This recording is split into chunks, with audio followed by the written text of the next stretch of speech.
Disclaimer, alur cerita ini ditulis hanya untuk hiburan semata. Segala kejadian yang melanggar hukum di dalam cerita ini, kami tidak membenarkannya sedikit pun, dan tidak untuk ditiru. Terima kasih. Di cerita sebelumnya, Pangeran Xiao Mei datang menemui Li Tianyun bersama dengan Xiao Ling.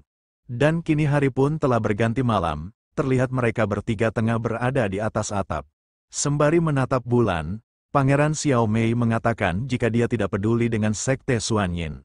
Meskipun begitu menurut Li Tianyun Sekte Xuanyin telah menyebabkan masalah untuk Pangeran Xiao Mei. Tapi karena Sekte Xuanyin telah dihancurkan oleh Li Tianyun, tidak ada lagi yang bisa dia lakukan. Dan menurut Pangeran Xiao Mei, ayahnya terlalu malas jika harus pergi ke kerajaan tetangga dan mengurusi masalah seperti ini. Lalu Li Tianyun menanyakan kapan Pangeran Xiao Mei ingin menaiki tahta. Sebab dia akan membantunya. Namun Pangeran Xiao Mei meminta Li Tianyun untuk tidak membahas masalah itu dulu. Dan lebih baik jika mereka menikmati malam ini dengan seguci minuman. Lalu mereka berdua segera mengangkat guci minuman sembari mengatakan, minuman itu untuk kakak tertua mereka yaitu Xiao Long.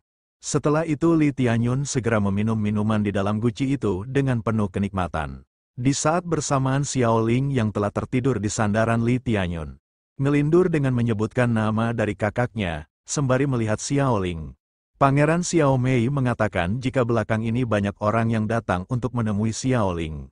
Dan dia hanya bisa melindungi Xiao Ling atas nama putra mahkota. Mendengar perkataan dari Pangeran Xiao Mei, Li Tianyun hanya terdiam. Lalu dia mengingat tentang masa lalunya, di mana pada saat itu Li Tianyun yang terluka dengan cukup parah sedang dibawa pergi oleh Xiao Long. Sebab pada saat itu mereka tengah dikejar oleh segerombolan orang. Namun ketika mereka tiba di sebuah tempat, Xiao Long dengan cukup terkejut langsung menghentikan langkah kakinya. Karena saat ini mereka telah di ujung tebing yang memiliki jurang yang sangat dalam. Tak berselang lama kelompok yang sedang mengejar mereka telah sampai di tempat itu. Lalu salah satu orang di kelompok itu meminta Xiao Long untuk menyerahkan seluruh nadi roh kepada mereka.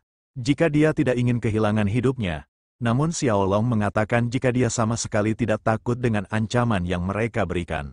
Sembari mengeluarkan energinya, Xiao Long mengatakan jika mereka mendekat, dia akan membawa mereka semua ke neraka bersama. Namun di saat bersamaan muncullah aura yang begitu mendominasi di antara mereka. Dan menurut salah satu orang itu, aura itu dimiliki oleh Huang Zong yang merupakan immortal dari Taiksu Guanxian. Tak berselang lama muncullah wujud dari Huang Zong sembari dia memberikan penawaran kepada Xiao Long. Yang saat itu telah berada di ranah Emperor untuk menyerahkan nadi roh yang dimiliki Li Tianyun kepadanya. Maka dia akan mengangkat Xiao Long menjadi muridnya. Namun Xiao Long langsung menolaknya dan dia juga malah menghina Huang Zong sebagai sampah karena dia tidak menyangka jika seorang immortal akan berbuat seperti itu. Sehingga membuat Huang Zong menjadi sangat murka sembari dia mengutuk Xiao Long atas nama immortal. Mengetahui hal itu Li Tianyun meminta Xiao Long untuk meninggalkannya saja. Namun Xiao Long mengatakan jika sebagai kakak tertua, dia harus bisa melindungi adiknya apapun yang terjadi. Lalu Xiao Long mengambil sebuah pil dari dalam bajunya sembari dia meminta Li Tianyun untuk tidak khawatir. Karena sebagai kakak tertua dia akan membukakan jalan untuk adiknya. Melihat pil yang dibawa oleh Xiao Long, Huang Zong mengatakan jika pil itu merupakan pil celestial di tingkat ke-6. Dan di saat bersamaan Xiao Long menelan pil itu, sehingga membuat energi yang berada di dalam tubuhnya meningkat dengan begitu pesat. Bahkan energi itu sampai menghempaskan tubuh dari Li Tianyun. Dengan dipenuhi energi yang begitu mendominasi, Xiao Long meminta tolong kepada Li Tianyun untuk menyampaikan permohonan maafnya kepada adik ketiganya. Karena mereka tidak akan pernah bertemu lagi, melihat keadaan Xiao Long saat ini. Huang Zong mengatakan jika esensi di dalam tubuh Xiao Long meledakkan dirinya sendiri. Karena tidak mampu menahan pil celestial di tingkat ke-6 yang ditelannya. Dengan tubuh yang mulai tercabik-cabik, Xiao Long mulai menyiapkan sebuah teknik.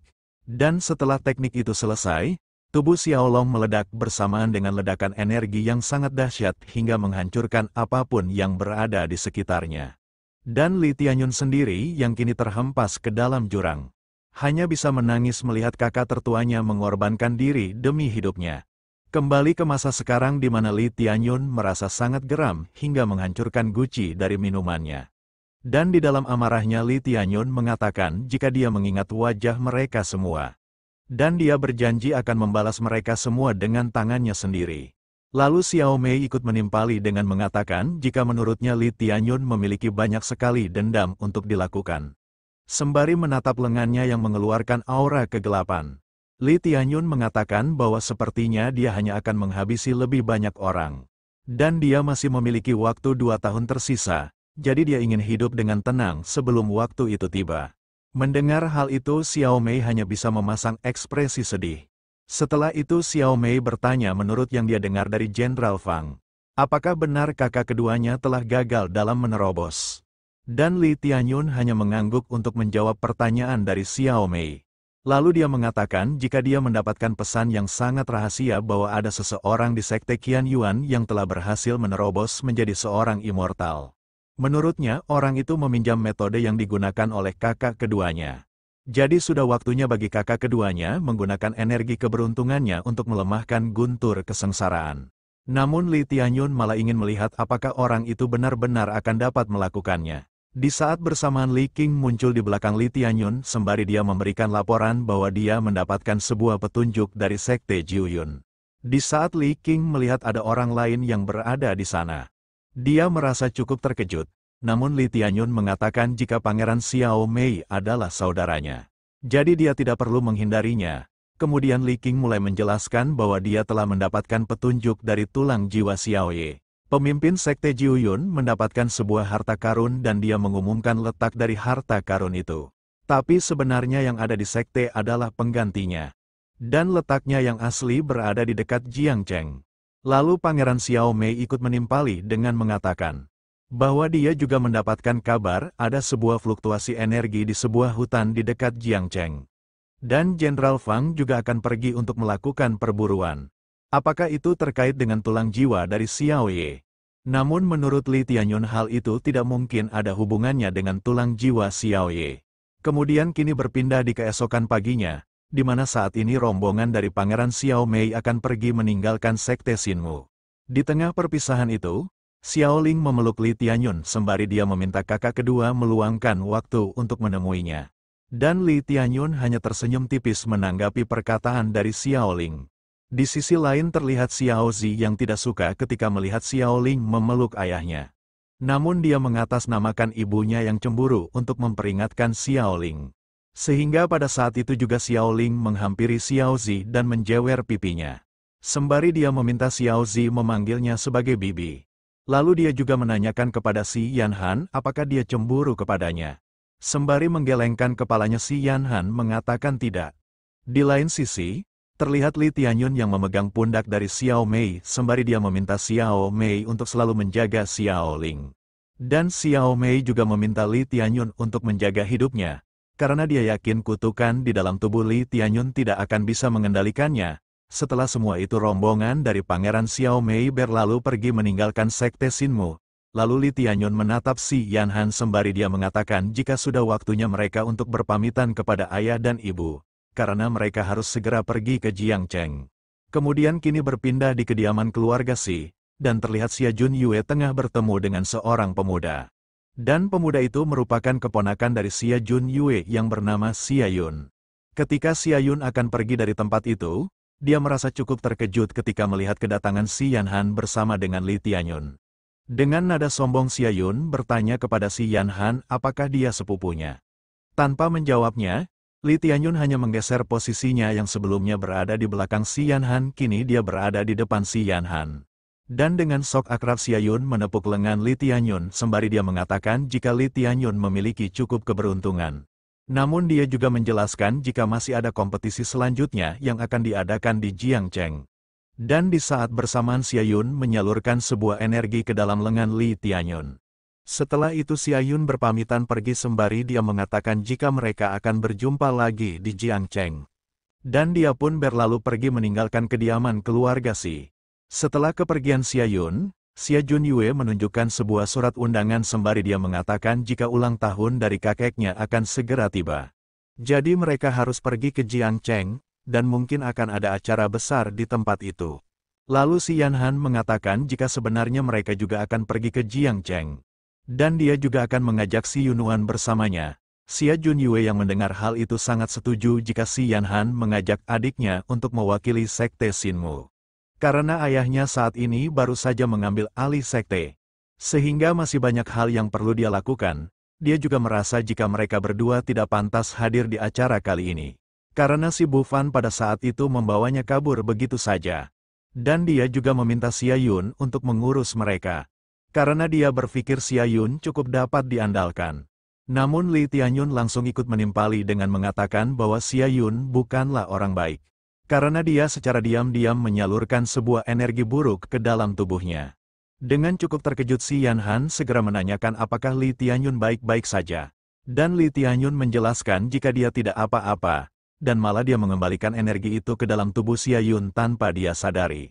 Sembari menoleh keluar ruangan, Li Tianyun mengatakan jika Xia Yun akan mendapatkan konsekuensi dengan sendirinya. Kemudian kini berpindah keluar ruangan, di mana saat ini Xia Yun tengah terbang menggunakan pedang terbang miliknya.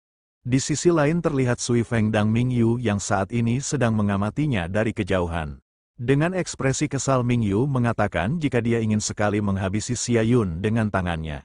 Namun Sui Feng mengatakan jika mereka tidak perlu membuang energinya untuk orang seperti itu. Meskipun begitu Ming Yu tetap saja ngotot untuk memberikan Xia Yun pelajaran. Dan Sui Feng pun mengatakan jika semuanya terserah Ming Yu saja. Sehingga kini Ming Yu menyiapkan sebuah energi di tangannya. Setelah itu dia mengarahkan energinya untuk menyerang pedang terbang yang dinaiki oleh Xia Yun. Sehingga kini membuat pedang terbang itu berlubang. Meskipun begitu Xia Yun tidak menyadarinya dan dia tetap mengoceh tentang di mana dia akan mempermalukan Xi Yanhan ketika mereka telah sampai di Jiangcheng. Namun di saat bersamaan pedang terbang yang digunakannya secara tiba-tiba hancur berkeping-keping.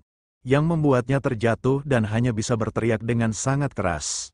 Kemudian kini berpindah di suatu tempat, dan terlihat seluruh keluarga Xi beserta penetua agung telah berkumpul di tempat itu. Sembari menunjuk Xiao Ye, Xi Yunuan bertanya apakah Xiao Zi dan Xiao Ye juga akan pergi bersama mereka. Dan Xi Yanhan mengiyakannya. Namun Xi Yanhan lanjut bertanya apakah Xi Yunuan tidak keberatan.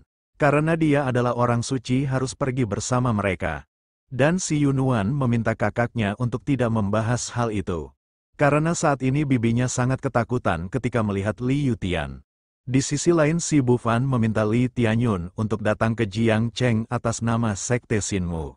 Sebab sebenarnya dia sendirilah yang tidak terlalu berani untuk menemui keluarga Xia. Di saat bersamaan Xia Junyue menanyakan dengan apa mereka akan pergi. Apakah menggunakan perahu terbang? Karena Sekte Xinmu memiliki perahu terbang dengan kualitas terbaik. Namun Li Tianyun mengatakan jika mereka tidak akan menggunakan perahu terbang. Lalu dia mengangkat tangannya untuk memanggil sesuatu. Dan di saat itu juga datanglah sebuah kereta kuda yang sangatlah megah dengan Ming Yu sebagai kusirnya. Melihat kuda yang begitu mewah, si Bufan mengatakan jika dia mendengar desisan suara naga dari kuda itu.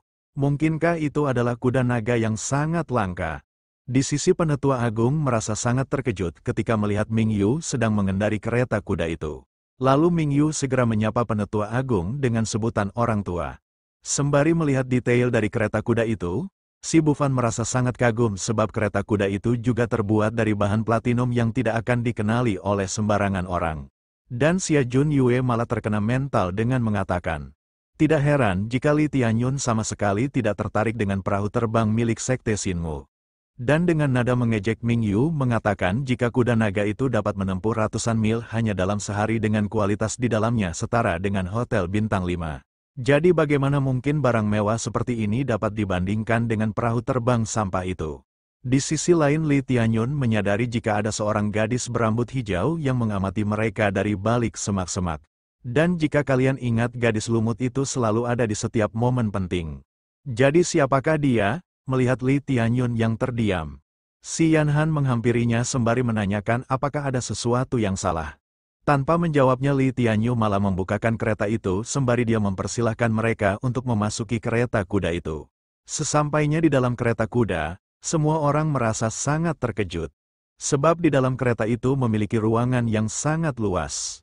Bahkan Xi Yunuan hanya bisa ternganga dan tidak menyangka jika kereta kuda akan memiliki ruangan seperti itu. Lalu Li Tianyun memberitahukan jika di sana juga terdapat batu angkasa untuk menciptakan sebuah formasi. Sehingga membuat si Yunuan kembali terkejut ketika melihat hal itu. Setelah itu Li Tianyun mengatakan kepada si Yan Han bahwa dia dapat melepaskan segel di tubuh si Yan Han, setidaknya dia dapat membuka beberapa kultivasinya. Mendengar hal itu si Yan Han merasa cukup terkejut dan dia bertanya apakah Li Tianyun benar-benar dapat melakukannya. Dan dengan ekspresi serius Li Tianyun mengatakan bahwa perjalanan mereka ke Jiangcheng akan lebih berbahaya, jadi sebaiknya si Yan Han memiliki beberapa kemampuan untuk melindungi dirinya sendiri. Setelah kepergian Li Tianyun, gadis lumut merasa cukup tenang. Sebab dia hampir saja ketahuan oleh Li Tianyun, setelah itu dia kembali ke kediamannya. Dan setelah dia menutup pintunya, secara tiba-tiba ada seseorang yang muncul di hadapannya. Sehingga membuatnya merasa cukup terkejut, sembari menenangkan dirinya. Gadis lumut meminta Paman Wu untuk tidak tiba-tiba muncul lagi di hadapannya. Sembari memberi hormat Paman Wu menyebut gadis lumut sebagai nona muda. Dan dia mengatakan bahwa dia telah terlalu lama bermain-main di sekte Shinmu. Sehingga ayah dan saudara laki-lakinya merasa cukup khawatir. Sembari membenarkan rambutnya, gadis lumut hanya mengiyakan perkataan dari Paman Wu. Lalu Paman Wu kembali mengatakan jika kakak dari gadis lumut mengharapkannya kembali ke Jiangcheng. Tanpa memperdulikan perkataan Paman Wu, gadis lumut mengatakan bahwa tidak mungkin ada orang yang dapat menyembuhkan seseorang dengan meridian hancur sepenuhnya secara tiba-tiba. Mungkinkah dia pemilik dari seluruh nadi roh? Mendengar tentang nadi roh, Paman Wu hanya bisa bertanya-tanya, sembari akan menarik bajunya. Gadis lumut mengatakan jika sekte Shinmu sangatlah menarik. Dan yang paling menarik adalah hari ini, tapi sebenarnya yang menarik adalah Li Tianyun. Dan di saat itu juga gadis lumut menarik bajunya, sehingga kini dia menunjukkan penampilan aslinya yang terlihat sangatlah menawan. Setelah itu dia segera mengajak Paman Wu untuk kembali ke Jiangcheng. Dengan dipenuhi rasa penasaran, Paman Wu bergumam jika dia sama sekali tidak mengerti tentang apa yang dikatakan oleh nona mudanya. Kemudian kini kembali ke dalam kereta kuda. Dan terlihat Li Tianyun yang sedang menyiapkan energinya untuk membuka segel di tubuh si Yan Han. Setelah persiapannya selesai, Li Tianyun segera mengarahkan energinya ke salah satu titik di tubuh si Yan Han. Yang seketika itu membuat beberapa titik meridian yang berada di tubuh si Yan Han secara perlahan terbuka. Hingga membuat energinya mulai mengalir berfluktuasi di dalam tubuh si Yan Han. Di saat melihat ibunya dalam keadaan lemas, Xiao Zi menanyakan apakah ibunya baik-baik saja. Dan si Yan Han mengatakan bahwa dia baik-baik saja. Setelah itu si Yan Han mencoba untuk mengeluarkan energinya dari dalam tangannya. Dan ternyata itu berhasil, sehingga membuat si Yunuan menjadi antusias dan memberikan selamat atas kembalinya kultivasi yang dimiliki oleh kakaknya. Namun Li Tianyun mengatakan bahwa untuk saat ini dia hanya dapat membuka beberapa segel di tubuh si Yan Han. Dan untuk segel lainnya dia membutuhkan waktu untuk membukanya. Dengan senyum yang dipenuhi dengan kebahagiaan si Yan Han mengatakan jika dia akan menuruti apa yang dikatakan oleh Li Tianyun. Lalu Li Tianyun menoleh ke arah Xiao Ye yang masih menyendiri sembari dia bergumam. Hampir waktunya untuk mengajarinya keterampilan yang sesungguhnya. Kemudian Li Tianyun mendekati Xiao Zi sembari bertanya apakah Xiao Zi juga ingin berlatih. Namun Xiao Zi mengatakan jika dia sama sekali tidak peduli dengan latihan. Karena dia memiliki perlindungan dari ayahnya yang lebih dari cukup. Ucap Xiao Zi sembari memeluk Li Tianyun, sembari mengelus kepala Xiao Zi. Li Tianyun bergumam bahwa dengan tubuh peri yang dimiliki oleh Xiao Zi. Di masa depan kesempatan Xiao Zi sangatlah luas, tak berselang lama. Ming Yu menyampaikan kepada Li Tianyun bahwa mereka telah sampai di Jiangcheng. Dan saat ini kereta kuda naga telah berhenti di depan gerbang wilayah Jiangcheng. Lalu Xiao Zi segera membuka tirai dari kereta kuda untuk melihat kota Jiangcheng.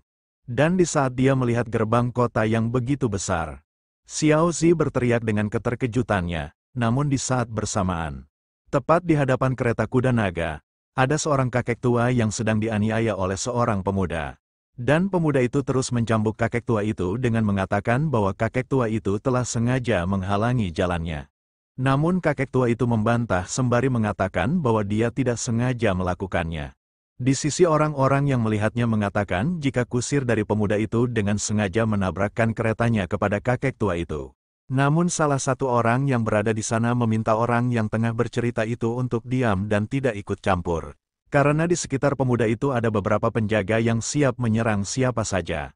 Meskipun kakek tua itu mencoba untuk melarikan diri, pemuda itu tetap saja mengejarnya, dan dengan dipenuhi amarah, pemuda itu meminta penjaganya untuk mengikat kakek tua itu karena telah berani melarikan diri darinya.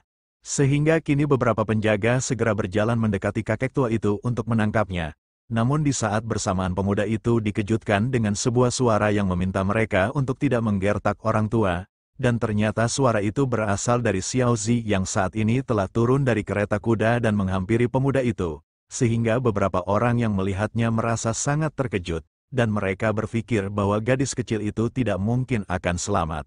Setelah mengetahui jika yang berteriak hanyalah seorang anak kecil, Gumang hanya menatapnya dengan tajam, lalu dia melemparkan sekantung uang kepada Xiao Zi sembari dia memintanya pergi dari tempat itu. Sehingga membuat Xiao Zi berteriak dengan sangat marah sembari dia mengatakan jika dia tidak membutuhkan uang itu. Karena merasa Xiao Zi telah mengganggunya, Gumang meminta bawahannya untuk menangkap Xiao Zi. Dan dia akan memberikan hukuman kepada Xiao Zi sama seperti kakek tua itu. Namun di saat penjaga itu mendekati Xiao Zi, secara tiba-tiba ada seseorang yang lebih dulu mencambuk kedua penjaga itu hingga membuat mereka berdua terjatuh. Dan Gumang pun juga merasa cukup terkejut sembari bertanya-tanya tentang apa yang baru saja terjadi. Dan ternyata seseorang yang telah menyerang kedua penjaga itu adalah Ming Yu yang saat ini masih berada di atas kereta kuda. Mengetahui hal itu, Gumang bergegas menghampiri Ming Yu sembari dia bertanya apakah Ming Yu telah bosan hidup sehingga dia berani menantangnya. Namun ketika dia melihat kuda naga yang terlihat elegan, Gumang hanya bisa terperangah sembari dia mengatakan jika kuda itu sangatlah menarik. Lalu dengan tanpa rasa bersalah, Gumang meminta Ming Yu untuk menyerahkan kudanya jika dia ingin selamat. Dan dengan ekspresi merendahkan, Ming Yu mengatakan beraninya bocah ingusan sepertinya mengancamnya. Sehingga membuat Gumang menjadi sangat marah, dan dia pun langsung meminta bawahannya untuk menyerang Ming Yu. Dan di saat itu juga beberapa penjaga segera bergegas menuju ke tempat Ming Yu secara bersamaan.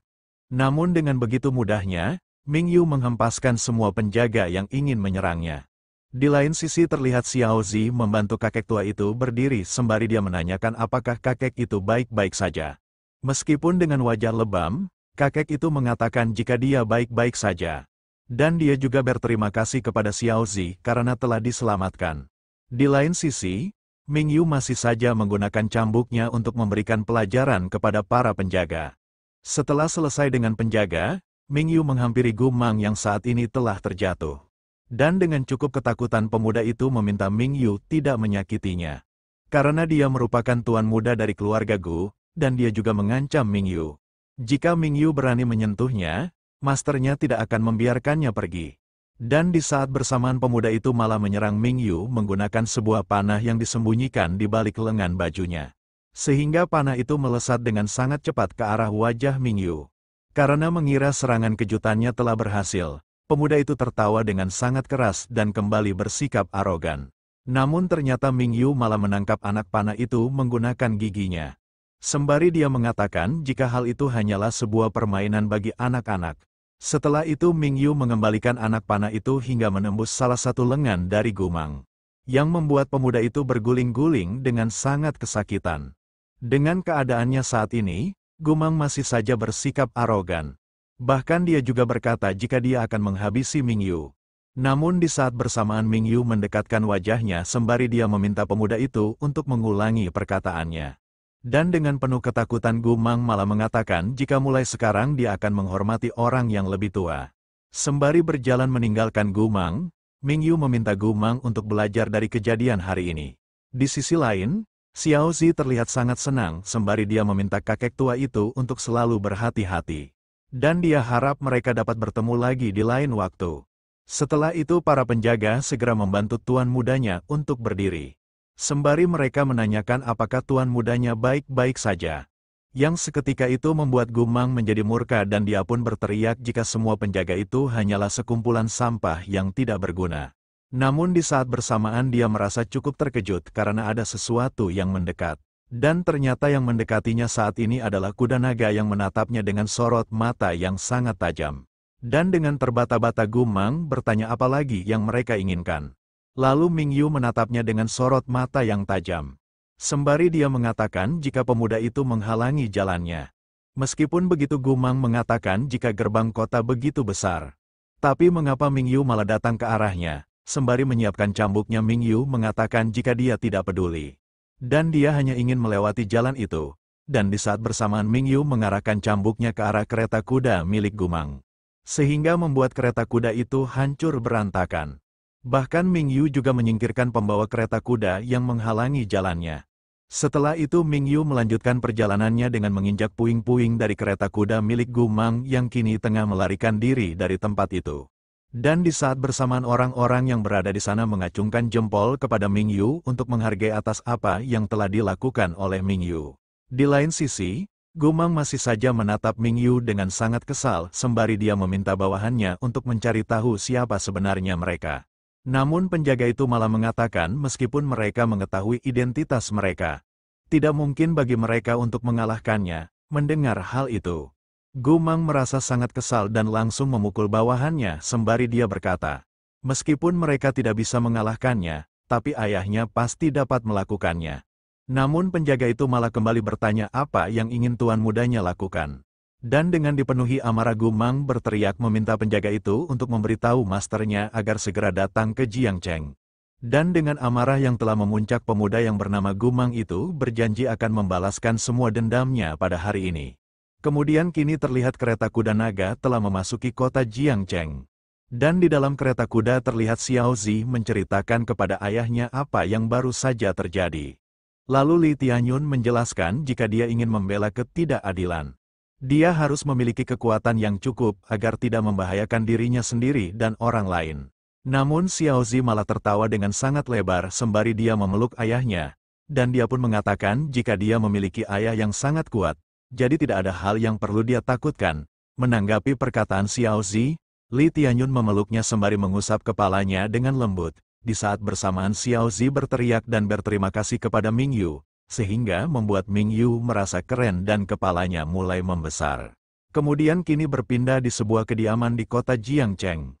Tepatnya berada di halaman kediaman keluarga Xia, terlihat Xian Han yang sedang berjalan bersama dengan Li Tianyun sembari memberitahu Li Tianyun bahwa dia dan keluarga Xia sebenarnya tidak terlalu dekat. Dia juga meminta Li Tianyun untuk tidak terlalu memikirkan jika keluarga Xia mengatakan sesuatu yang dapat menyinggung perasaannya. Sembari tersenyum tipis, Li Tianyun meminta Xian Han untuk tidak terlalu mengkhawatirkan hal itu. Di saat bersamaan ada seseorang yang datang menyambut mereka dengan mengatakan jika dia menggantikan ayahnya yang tidak bisa hadir untuk menyambut mereka. Setelah melihat pemuda itu, Xian Han memperkenalkannya kepada Li Tianyun bahwa dia adalah putra pertama dari paman tertuanya yang memiliki nama Xia He. Dan Xia Yun yang pernah mereka jumpai merupakan adik dari Xia He. Dan mereka masih memiliki seorang adik perempuan yang bernama Xia Qing. Sembari tersenyum tipis, Xia He mengatakan Xia Qing sangat ingin berjumpa dengan Xian Han. Karena dia ingin mengetahui keistimewaan dari seorang saintes. Tapi saat ini dia juga sedang menunggu saudaranya yang bernama Gumang. Jadi mereka harus menunggu mereka terlebih dahulu. Di saat bersamaan terdengar suara kegaduhan dari kejauhan, yang membuat pandangan mereka tertuju pada asal dari suara itu. Dan ternyata suara itu berasal dari Gumang yang meminta ibunya untuk memberitahu kakeknya agar menemukan orang-orang yang telah berani menyakitinya. Menanggapi perkataan dari anaknya, wanita itu mengatakan dia pasti akan meminta kakek dari Gumang untuk menemukan orang-orang itu.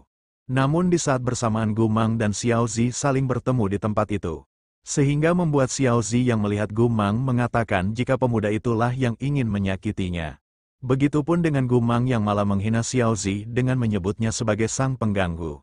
Sembari menunjuk ke arah Xiao Zi, Gumang memberitahu ibunya bahwa kelompok merekalah yang telah menyakitinya.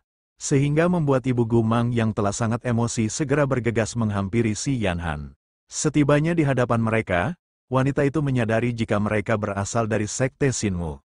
Sehingga wanita itu bertanya apa yang mereka lakukan di kediaman keluarga Xia. Lalu Xian Han segera mendekati wanita itu sembari menyebutnya sebagai bibi ketiga.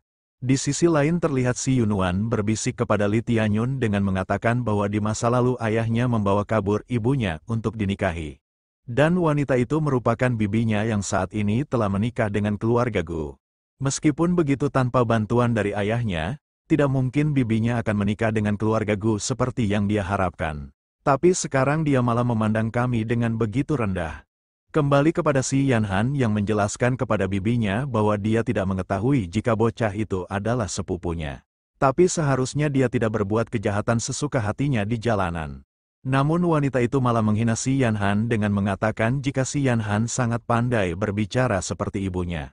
Lalu wanita itu menunjuk Xiao Zi sembari dia berteriak menanyakan apakah tadi Xiao Zi mengatakan jika putranya ingin menyakitinya. Tapi mengapa dia tidak jadi menyakitinya, dan mengapa dia juga tidak menyakiti orang lain? Apakah orang tuamu tidak mengajarkanmu tentang cara berpikir? Melihat kakaknya terus ditekan, Xiao Ye berjalan maju sembari menatap wanita itu dengan sorot mata yang tajam. Dan di saat bersamaan Li Tianyun juga berjalan maju sembari dia mengatakan apakah itu alasan yang sebenarnya. Mendengar hal itu, wanita itu menanyakan apa yang dimaksud oleh Li Tianyun. Tanpa menjawabnya Li Tianyun langsung memukul wajah dari wanita itu.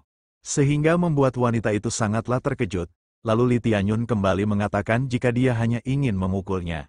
Dan dia tidak ingin memukul orang lain, mendengar perkataan Li Tianyun. Wanita itu menjadi sangat murka, dan dia pun segera memerintahkan penjaganya untuk mengepung Li Tianyun. Di saat bersamaan Ming Yu yang baru saja tiba di sana melaporkan kepada Li Tianyun bahwa dia telah menyembunyikan kereta kuda mereka di tempat terpencil.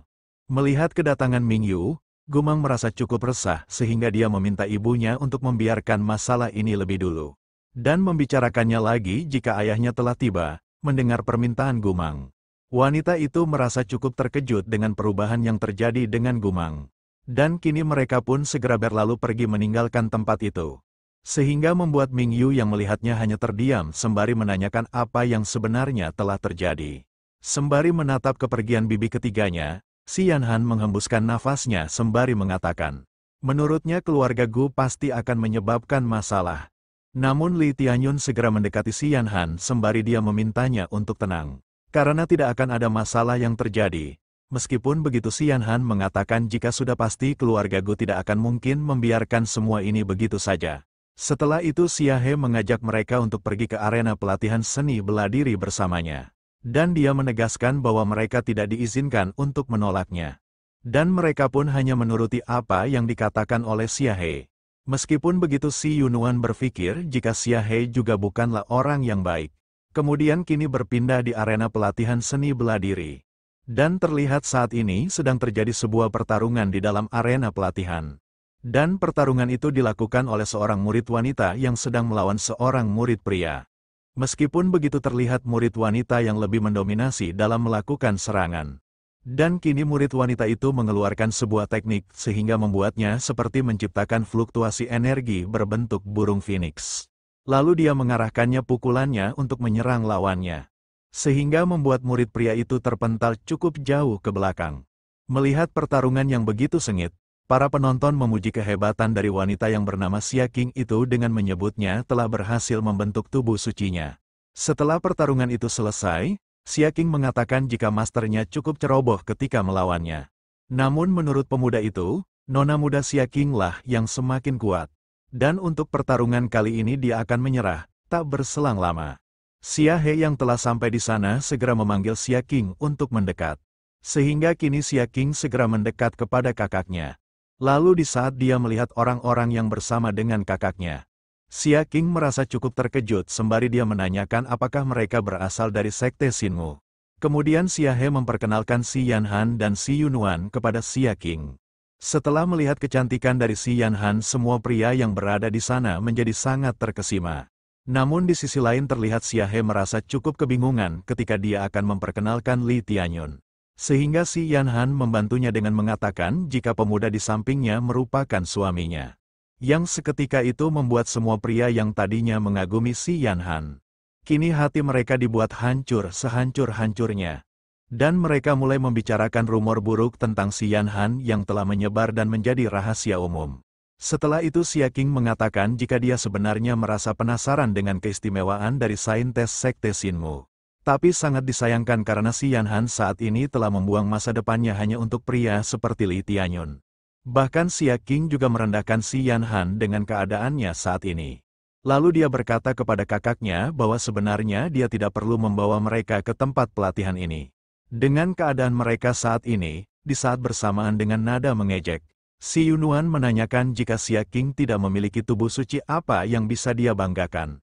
Mendengar hal itu, Xia Qing merasa cukup kesal sembari dia menanyakan apa yang dimaksud oleh si Yunuan. Dan dengan suara lantang si Yunuan mengatakan jika kakak iparnya memiliki kekuatan yang dapat menghancurkan sebuah sekte. Dan kakaknya dapat melihat hal itu dengan sangat jelas. Mendengar perkataan dari si Yunuan, semua orang yang berada di sana hanya terdiam. Lalu secara bersamaan mereka tertawa dengan sangat keras. Dan menganggap hal itu sebagai sebuah lelucon. Bahkan Xia Qing juga menertawakan si Yunuan sembari mengatakan jika si Yunuan hanya sedang menghayal. Sehingga dengan nada kesal si Yunuan meminta Xia Qing untuk diam. Meskipun begitu Xia Qing kembali menghina si Yunuan yang tidak bisa menerima kebohongannya. Dan di saat bersamaan dia mengambil jarak mundur sembari dia menantang Li Tianyun untuk membuktikan kebenarannya. Dan dengan dipenuhi semangat, si Yunuan meminta Li Tianyun untuk maju. Agar mereka mengetahui jika yang dia katakan adalah benar. Namun dengan ekspresi datar Li Tianyun mengatakan jika dia tidak akan pergi bertarung. Sehingga membuat si Yunuan merasa cukup terkejut sembari dia menanyakan mengapa dia tidak menyelesaikan masalah ini. Dan dengan serius Li Tianyun mengatakan jika bukan dia yang menciptakan masalah itu. Jadi dia tidak akan bertarung, setelah melihat sikap dari Li Tianyun. Semua orang yang berada di sana kembali menertawakannya sembari mengatakan apakah pria yang dikatakan sangatlah kuat akan mencari berbagai alasan untuk menghindari pertarungan. Setelah menyadari jika Li Tianyun memintanya untuk bertarung. Si Yunuan kembali menanyakan apakah dia akan mampu bertarung melawan seseorang yang memiliki tubuh suci. Dan dengan serius Li Tianyun mengatakan bahwa dia telah mengajarinya selama 5 hari.